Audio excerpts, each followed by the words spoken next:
Assalamualaikum warahmatullahi wabarakatuh. Kami dari kelompok 2 kelas hukum kepailitan dengan dosen pengaku Ibu Rilda Murniati SHMHum dan Ibu Dinda Anazatika SHMH akan mendiskusikan tentang putusan PKPU. Sebelumnya perkenalkan, nama saya Muhammad Taufik Alnafi dengan NPM 231 201 1033. Saya Damar Agasukma dengan NPM 2352 1147. Saya Muhammad Janito Zakibe dengan NPM 231 201 1076. Saya Julia Fajar Madani, NPM 231 201 1090. Saya Sansyana Yurita dan NPM 231 201 1010. Guys, gua habis nemu putusan PKPU nih, menarik banget. Coba kalian baca deh. Oke. Putusan nomor berapa gitu? Itu putusannya nomor 25 garing PDT strip PKPU garing 2025 garing Niaga Jakarta Pusat. Oke. Seru kayak di diskusi nanti ya. Coba dong jelasin kronologi singkat perkaranya gimana? Kalau kemarin dari hasil yang udah dibaca, mungkin mau diskusikan kita. Jadi kronologi singkatnya itu, kronologi singkat perkaranya itu, jadi ada Dimitri Jandera selaku pemohon melakukan permohonan PKPU kepada Pengadilan Niaga dan Pengadilan Niaga Jakarta Negeri Jakarta Pusat tanggal 3 Februari 2025 dengan termohon yaitu PT Tribanyak Tirta Tbk.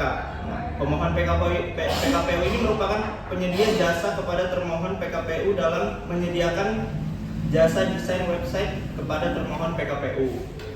Nah, terus pekerjaan dari pemohon PKPU ini dan termohon PKPU dilakukan dengan dasar perjanjian penyediaan jasa desain website pada tanggal 22 November 2023. Selanjutnya, pemohon PKPU telah menyelesaikan kewajibannya untuk menyediakan jasa desain website kepada termohon PKPU pada bulan Januari 2024. Nah, atas diselesaikannya pekerjaan tersebut, pemohon PKPU telah mengirimkan invoice kepada termohon PKPU dengan jumlah yang wajib dibayarkan oleh termohon PKPU kepada pemohon PKPU yaitu sebesar 119.880.000. Nah, itu biaya jasanya. Nah, sehubungan dengan pelunasan dari biaya jasa, pemohon PKPU itu telah mengirimkan somasi pada tanggal 23 April 2024. Namun demikian, sampai dengan tanggal diajukannya permohonan PKPU, termohon PKPU belum membayarkan kewajiban atas biaya jasa kepada pemohon PKPU. Nah, bahwa berdasarkan uraian di atas jelas termohon PKPU itu terbukti memiliki utang yang telah jatuh tempo kepada pemohon PKPU dan dapat ditagihkan sebagaimana yang diatur dalam pasal 1 angka 6 Undang-Undang Kepailitan dan PKPU. Oleh karena itu, permohonan PKPU ini telah memenuhi persyaratan sebagaimana yang diatur dalam Undang-Undang Kepailitan dan PKPU. Selain itu, termohon PKPU memiliki utang juga yang telah jatuh tempo kepada pemohon PKPU dan kreditor lain.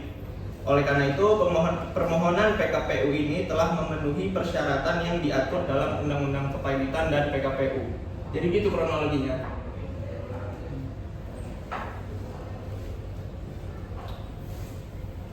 Terus yang mau dibahas nih setelah kronologi kayaknya bagus bahas pihak pemohonnya siapa aja ya?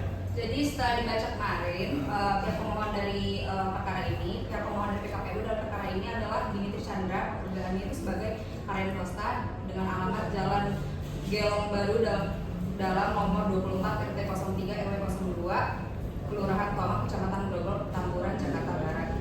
Pemohon dalam hal ini memberikan kuasa kepada Syirah Mahade, Raja Gugut SH Advokat pada kantor hukum Raja Raja dan Partners Law Office yang berkedudukan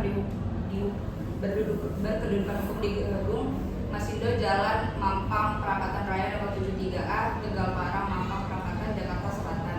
Berdasarkan surat kuasa khusus tertanggal 6 Februari 2025, saat ini pemohon memberi kuasa kepada Tambos Arthur Sidauruk SH dan Angela Kalista Voek SHMH, para advokat dan konsultan hukum pada Law Office Tambos Arthur Sidauruk and Partners yang berkedudukan hukum di Menara Citycon 11 Floor Suite E Jalan Legend S. Parman, Jakarta Barat.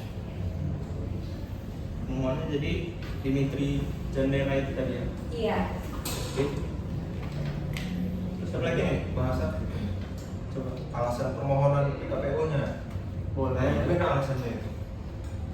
Alasan permohonan PKPU diajukan itu karena PT Tribanyan Tirta Tbk terbukti memiliki kewajiban utang pada kreditur yang telah jatuh tempo dan dapat ditagih, namun tidak dipenuhi pembayarannya, sehingga menunjukkan adanya keadaan tidak mampu membayar utang, serta adanya lebih satu kreditur yang menjadi dasar hukum bagi pemohon untuk mengajukan PKPU agar debitur dapat melakukan restrukturisasi utang melalui rencana perdamaian. Nah, tapi saya belum tahu nih gimana sih putusan majelis hakim Itu ada nggak? Nah, jadi pada amarnya berdasarkan bukti-bukti yang terungkap di persidangan dan pertimbangan hukum, majelis hakim pada amarnya memutus yang pertama mengabulkan permohonan PKPU pemohon untuk seluruhnya. Kemudian yang kedua menyatakan termohon PKPU dalam keadaan penundaan kewajiban pembayaran utang sementara paling lama 45 hari terhitung sejak pembacaan putusan akuo.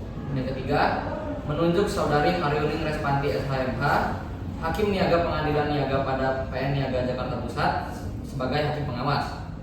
Kemudian yang keempat mengangkat Marco Rifano Hezron SHMH, Muhammad Fatin Habibullah SH, dan Dianina Elizabeth SHMH sebagai pengurus dalam proses PKPU. Yang kelima, memerintahkan pengurus untuk memanggil pemohon PKPU, termohon PKPU, dan kreditor yang dikenal dengan surat tercatat atau melalui kurir untuk menghadap ke dalam sidang yang diselenggarakan pada hari ke-45 terhitung semenjak putusan PKPU dibacakan. Kemudian yang keenam, menetapkan biaya pengurusan dan imbalan jasa bagi pengurus akan ditetapkan kemudian setelah pengurus selesai menjalankan tugasnya. Yang ketujuh, menangguhkan biaya perkara dalam PKPU sementara sampai dengan proses PKPU berakhir. Putusan yang dibacakan oleh Majelis Hakim Pengadilan Niaga Jakarta Pusat tersebut mengabulkan petitun pemohon untuk seluruhnya. Hal ini bermakna bahwa Majelis Hakim mengabulkan PKPU yang diajukan oleh pemohon, mengabulkan penunjukan pengawas PKPU yang diajukan oleh pemohon, dan memerintahkan pengurus untuk memanggil pemohon PKPU, termohon PKPU, dan kreditor. Ini berarti diterima. Ya, dikabulkan untuk dikabulnya. Permohonan PKPU. Terus kan udah setelah putusan tuh, terus gimana sih tata atau proses PKPU sementara atau tetapnya? Nah, jadi berdasarkan putusan PKPU nomor 25 terhadap PT Tribanyan Tirta Tbk, tata atau proses PKPU dalam perkara ini berlangsung secara bertahap, mulai dari PKPU sementara, kemudian berlanjut ke PKPU tetap. Pada tahap awal, Majelis Hakim Pengadilan Niaga mengabulkan permohonan PKPU dengan menetapkan PKPU sementara kepada debitur. Menetapkan ini bertujuan memberikan waktu dan perlindungan hukum sementara bagi debitur dan tuntutan kreditur, sekaligus membuka kesempatan untuk menyusun dan mengajukan rencana perdamaian. Jadi dalam masa PKPU sementara tersebut dilakukan pemanggilan dan penyelenggaraan rapat kreditur yang dipimpin oleh hakim pengawas serta dibantu oleh pengurus yang ditunjuk pengadilan.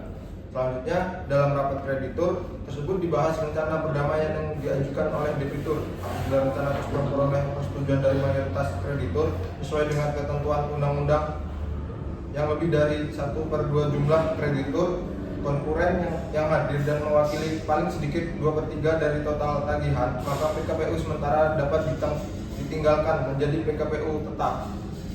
Dalam perkara ini, proses PKPU tidak berhenti pada tahap sementara, melainkan berlanjut ke PKPU tetap sebagai bentuk kelanjutan untuk memastikan terlaksananya perdamaian antara debitur dan kreditur. Dengan demikian, dapat disimpulkan bahwa tata proses PKPU dalam putusan ini mengikuti prosedur normatif, yaitu dimulai dari PKPU sementara sebagai tahap awal, kemudian berlanjut ke PKPU tetap setelah adanya persetujuan kreditur terhadap rencana perdamaian.